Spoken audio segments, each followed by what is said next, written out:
It was supposed to be a normal day. I had just returned from one of the worst tours in my service and finally earned a good vacation with a decent remuneration. Hell, even the colonel was envious of my regiment's pay for a job well done in the wastelands of Canada. I was supposed to have a good time on this vacation, just relax in front of the TV and pass the time like the couch potato I used to be before enlisting.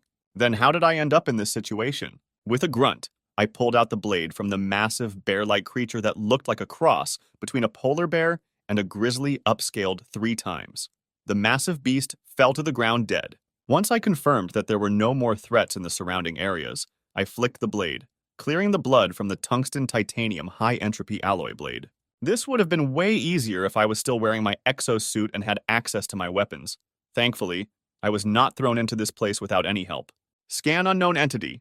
At my verbal command, the microcomputer implanted in my brain, activated as a holographic interface that is controlled by my mind, was projected onto my retina. The device, called the Infantry Augmentation System, or IAS for short, connected to the implants in my eyes and started scanning the massive beast. Within minutes, the IAS completed its scan and displayed the results. Scan complete. Mammalian life form. Species? Unknown. Visual scans do not match with any known species. I was afraid of that. Looks like I will need to perform a DNA test to properly identify this thing. My face twisted in a grimace as I realized this fact. If it was a century or two ago, I would have needed sophisticated instruments and a proper lab to perform a thorough investigation of this thing. Unfortunately for me, science has come a long way since the 21st century. I sheathed the blade back into the standard issue scabbard and crouched before the dead creature, dipping a finger in the fresh blood while also grabbing a knife made from the same kind of metal as my sword. I nearly threw up as I put the blood into my mouth while I worked on skinning the creature and investigating the internals of the creature. I am really starting to understand now why my drill sergeant once said that I would curse my luck for having joined the Augmented Infantry Division and getting the IAS implanted. Results inconclusive. DNA results indicate the presence of multiple Ursid specimen genetic information. Warning: anomalous genetic information was detected. Possible bioweapon detected. Recommend further investigation. Great, as if I didn't have enough problems already. Why did this day turn out like this? I was just chilling on my couch when I drifted off to sleep. Next thing I knew, a loud noise woke me up to the presence of a weird black sphere floating in the middle of the room, which dragged me to this weird forest.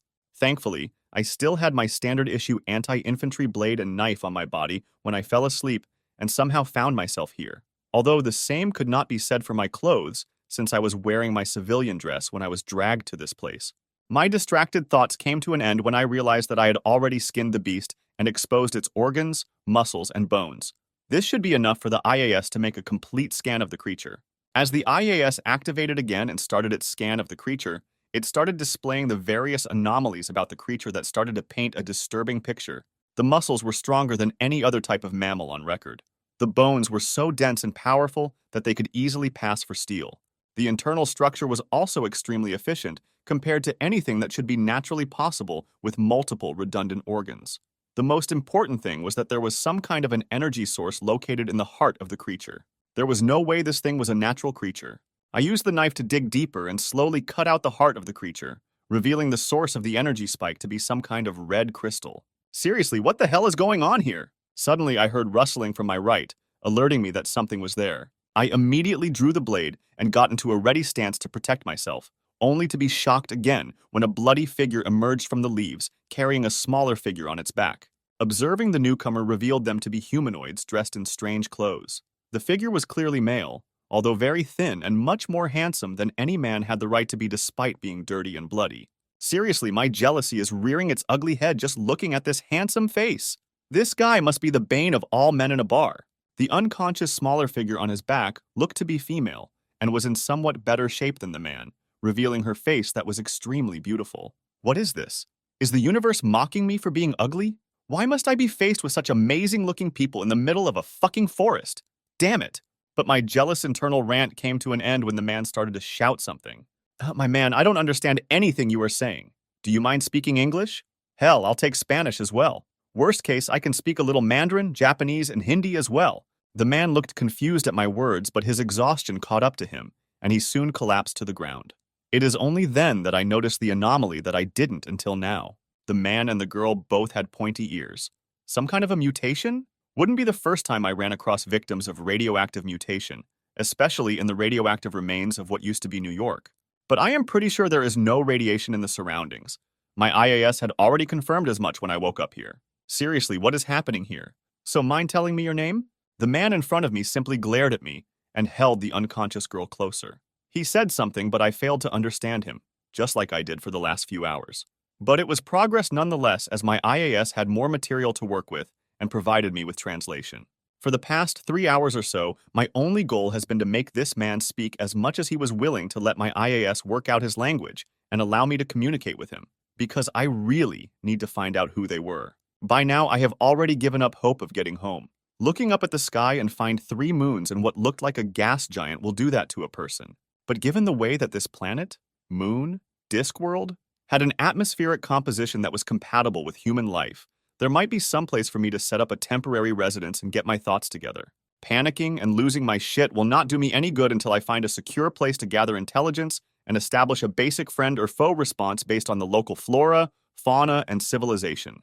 Since it was already close to midnight, according to my IAS, I should try to get some food for these two. Thanks to the electroactive polymer enhancements to my heart and lungs, and many other mechanically active body parts, my stamina is already considered superhuman even without my exosuit. Combine that with the many neural enhancements made to my brain and nervous system, my optimal time spent sleeping is only 2 hours per 24 hours, a significant advantage compared to the 8 hours per 24 hours that an ordinary human is supposed to take. This advantage means that I can spend a significantly longer time active compared to a regular soldier, a welcome change while still in my world, and just as advantageous in this unknown world. I started taking out the meat from the massive leaves of the trees that I used to store them after processing the mutant bear. Alaric Frostwind glared at the stranger as the man continued to place the meat that was clearly from some kind of a bear species. If he were to guess, based on the faint fire-type spiritual energy he was sensing, it was most likely a Rage Ursa, a rare and powerful type of spirit beast. The former Royal Guard captain hugged his unconscious charge close to himself while spreading his senses out, searching for any traps or any other elves, waiting to ambush them from behind, as this stranger distracted them with offers of food and company. After what happened, he was not foolish enough to trust anyone anymore, especially a deformed elf such as this man. He kept his eye on the elf, who was far too wide and well-built than any elf had ever known, as the stranger continued his efforts of cooking a meal. The strange clothes of the deformed elf and his size were already disconcerting things for the 300-year-old veteran. But what was distracting him even more and causing him to be so scared and cautious of the man was the lack of spirit energy. This deformed elf had absolutely no spiritual energy, the energy that was held by every other elf in existence, even fallen elves, such as the infamous necromancer Lysandra Shadowveil, had spiritual energy despite becoming a lich, proof that all the elves were touched by the spirits and that they were still contracted with the spirit kings. But not this man. It was as if he was abandoned by the spirits entirely, with no potential for spiritual arts. A tragedy for any elf and a possible reason for his deformity. If this hypothesis was true, it would also stand to reason that he was abandoned in this forest by his parents due to a lack of spiritual energy and deformity. It would not be the first time that some of the more traditional families in the capital threw away their offspring for things out of their control, despite the fact that it was extremely hard for us elves to reproduce, unlike our foes. It would also explain his ignorance when it came to speaking the spirit tongue. But that did not explain the strange clothing or the strange language he spoke. A made-up language, perhaps? A sudden exclamation from the man startled Alaric from his thoughts and caused him to clutch the girl strongly to himself while reaching for his bow, only to realize that his bow was already lost earlier that day when they were fleeing from the enemy assassins. If it was the Alaric from a few days ago, he would have undoubtedly laughed in scorn at the close-mindedness of the current Alaric and promptly tried to establish a friendly relationship with this unknown elf, trying to understand this stranger. But the events of the past few days had shown him the consequences of blindly trusting people, so he will not make such a mistake again. Especially since he was no longer responsible for just his life, but the life of Princess Lirel as well. He glared at the stranger as he grinned sheepishly at Alaric while pointing to the cooked meat that he placed on a leaf and placed in front of Alaric. This was going to be a long night for Alaric. Deep within the eternal forests, the home of the myriad species of the Fae, including the elves, 5 humanoid figures burst out into the clearing. Their forms were covered in black cloaks which had 3 circles placed in a triangular formation with 1 large circle in the middle. Except for one, all other figures had their faces covered with blank white masks with the same symbol as their cloaks. The one without the mask started sniffing the air as he removed his hood, revealing it to be a human-like face, with the exception of feline ears atop his head. They are not here. Yes, my lord. But judging from the fire, they must have left recently. We can still catch up to them. We cannot allow Alaric Frostwind and Princess Lirel to reach the capital and inform the king about the ambush. If the king learns about this incident, all of our plans will fall through. Rest assured, lord, we will eliminate them just like we did with the rest of their entourage. See that you do. If not, you four will be the ones taking her place. The four figures shuddered in terror at the beastman's threat and disappeared into the forest after him in a blur of black energy. It was only a few minutes later that some of the surrounding bushes of the abandoned camp blurred and disappeared, revealing a panting elf girl who fell into the arms of an anxious male elf and an intrigued human watching them both. I need to get the princess back to the capital. I don't know what you just said, but I am assuming you either want to move from here or have a specific destination in mind. Either way, I will follow you since I need information. Etheria, give me strength. I can't handle this anymore. The male elf looked at the human with irritation, knowing that the language barrier between them was starting to cause problems for their continued survival. But he was helpless as he had no way of solving this issue without consulting with the spirits, and this was no place to perform a spirit communion, especially when the cult of the void was after them. Alaric Frostwind picked up Princess Lirel Moonshade and started running north, hoping that his speed would allow him to lose the man behind him in the forest. Unfortunately, Alaric did not know that the human was just as fast, if not faster, than himself.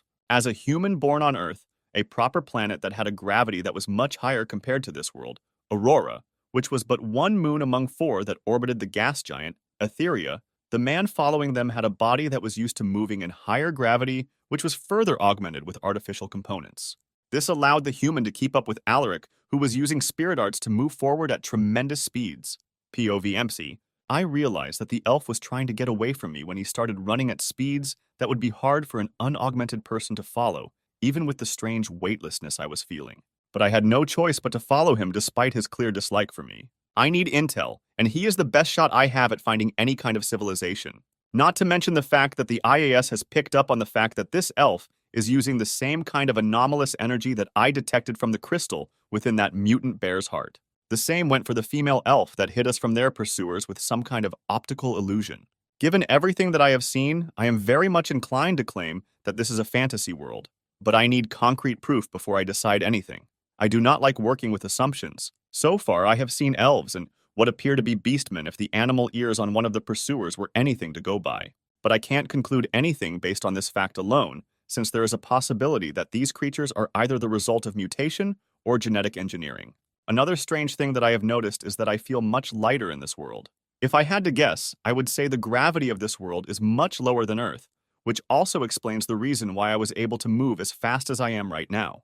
Thankfully, the way the male elf is shouting at me is helping the IAS in decoding his language very quickly. I should be able to understand and speak his language soon enough. I just need to hold on until then. Once I can understand him, I will pull out all the information I can from him, one way or another. I am sorry, my lady. We have failed in securing the princess.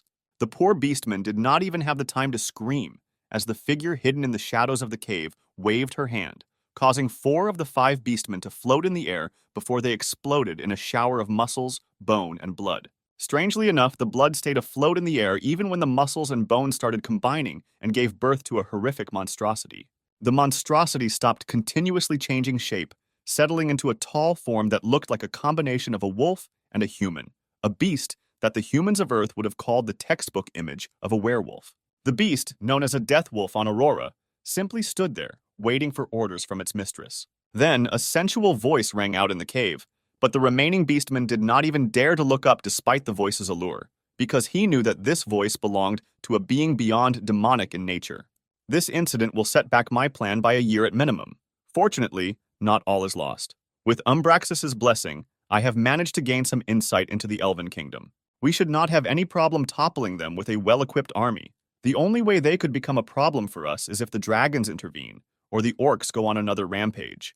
What would you have me do, my lady? Gather the rest of your kin and contact our agents in the Elven capital. We must prepare adequate troops for the assault. It must be swift but deadly. I give you 1 year. The Elven Kingdom must not exist after that. Understood, my lady. But just as the cat beastman was about to move, the death wolf moved, following behind the beastman, causing him no small amount of distress. Use him as insurance should the elves somehow manage to summon a higher spirit for assistance. I doubt the Spirit Kings will be willing to help them, especially after what happened last year, but it pays to be prepared. The Beastman simply nodded at his ruler and retreated swiftly, as if his life depended on it. But once again, his retreat was stopped as his ruler asked a question. What happened to my Rage Ursa, Edgar? You better not have smuggled it off. You don't want to join your brothers in their contribution to my power, do you? The Beastman immediately fell to his knees. Forgive me, my lady.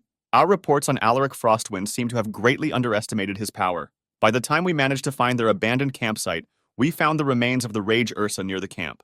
It would seem Alaric had managed to defeat the Rage Ursa, despite his injuries, and consumed it for sustenance while also taking the hide with him. We have only managed to retrieve the bones and some muscle tissue. Oh, very well. Bring the remains to me. They proved to be of some use in creating a few undead troops. Failing that, I can use them to further enhance my new pet. Understood, my lady. This time, the Beastman faced no opposition and directly ran out of the cave, heading deeper into the network of caves that served as the hidden base of the cult. While the loss of a Rage Ursa is a blow to her forces, in the grand scheme of things, it does not matter much. Given sufficient time and enough sacrifices, she can make a few more of those. Rage Ursa, while hard to find naturally, are among the easiest spirit beasts to create using forbidden arts despite the massive number of sacrifices required to create one. With Asai, the leader of the Cult of the Void, known throughout Aurora as the Lady in the Shadows, the Black Demon, and a myriad of other names, leaned back on her throne. With a simple command, the blood that was still floating in the air rushed to her open palm, condensing into a bead that she swallowed as if it were candy. Looks like I underestimated that old bastard. No matter. Soon, I will complete the task given to me by my lady, and I shall have my vengeance. Just you wait, Thandor. I will make sure your spirit watches as I destroy your legacy. The Lady in the Shadows, the slave of the Black Empress, stood up from her throne and headed out, preparing to oversee the rituals required to bolster her forces. As she proceeded deeper into the caves, many cries slowly started to resound. Soon, she arrived at the area where the rituals were carried out, a place where many innocent beings were sacrificed in the name of the Black Empress and their dark goddess, a place where she was rewarded for the sacrifices in the form of more power and troops for her to command, so that she may carry out her orders more easily. She watched as one such sacrificial ritual began, while the lighting in the cave revealed the visage of a divine beauty, clad in a black dress. The only thing that the captive saw was a demon in elven form. Please, spare my son. Why are you bastards doing this? I don't want to die. I'll do anything you say. Please, oh great Lysara, save this servant. The demoness did not even flinch as she saw the myriad of beings, made of elves, beastmen, and many other races begging her, their gods and goddesses, and anyone else that would listen, to spare their lives. Her subordinates dragged the slaves to the center of the room and initiated the ritual. With arcane words brimming with hidden power, the priests carried out the ritual, sacrificing the innocent souls to the dark goddess Umbraxis, the goddess of darkness, decay, and death. The effect was immediate. As the blood flowed from the beheaded bodies of the slaves, it formed the same pattern that adorned the robes of the cult. Slowly, the dead bodies in the chamber started to twist and warp. The soulless husks slowly transformed into horrific effigies of their former selves. The Lady in the Shadows felt the connection form in her mind. With practiced ease, she commanded the zombie army to march deeper into the cave, to the location where she kept her undead army ready. Indeed, the day was not far when she would have her vengeance.